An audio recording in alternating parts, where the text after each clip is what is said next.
கண்ணதாசன் இறைவனோடு உரையாடுவதாக ஒரு தத்துவ கவிதை ஒன்று எழுதியிருக்கிறார். பிறப்பின் வருவது யாதன கேட்டேன், பிறந்து பார நிறைவன் பண்ணித்தான். அறிவன சொல்வது யாதன கேட்டேன், அறிந்து பார நிறைவன் பண்ணித்தான். பாசம் என்பது யாதன கேட்டேன், பகிர்ந்து பார நிறைவன் பண்ணித்தான். அன்பென்பது யாதன கேட்டேன், அழித்து பார நிறைவன் பண்ணித்தான். மனையால் சுகமெனில் யாதன கேட்டேன், மணந்து பார நிறைவன் பண்ணித்தான். பிள்ளை என்பது யாதன கேட்டேன், பெற்றுப்பார நிறைவன் பண்ணித்தான். வறுமை என்பது யாதன கேட்டேன், வாடிப்பார நிறைவன் பண்ணித்தான். முதுமை என்பது யாதன கேட்டேன், முதிர்ந்து பார நிறைவன் பண்ணித்தான். இறப்பின் பின்னது ஏதன கேட்டேன், இறந்து பார நிறைவன் பண்ணித்தான். அனுபவித்தே தான் பெறுவது வாழ்வினில், ஆண்டவனே நீ ஏன் என கேட்டேன். ஆண்டவன் என் அருகில் நெருங்கி சொன்னது, அந்த அனுபவம் என்பதே நான் தான் என்றான்.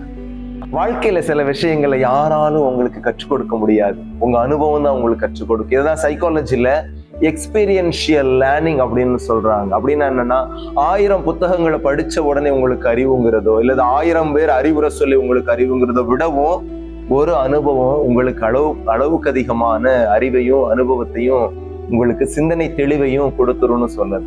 அதனால ஒரு தோல்வி உங்களுக்கு 10 வெற்றிகளை விடவும் அதிகப்படியான தெளிவை கொடுக்கும். ஒரு பிரிவு அன்பினுடைய மகத்துவத்தை உங்களுக்கு சொல்லித்தரும். வாழ்க்கை என்பது வகுப்பறை அல்ல, வாழ்க்கையே ஆசிரியர் தான். அதில் அனுபவம் தான் பாட புத்தகம்.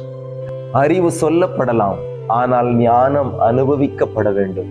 இந்த வீடியோ உங்களுக்கு யூஸ்ஃபுல்லா இருக்கும் நம்புறோம். நாளைக்கு ஒரு சுவாரஸ்யமான தமிழ் இலக்கியம் கலந்த சைக்காலஜி நம்ம பார்ப்போம். Until then, bye. Thank you.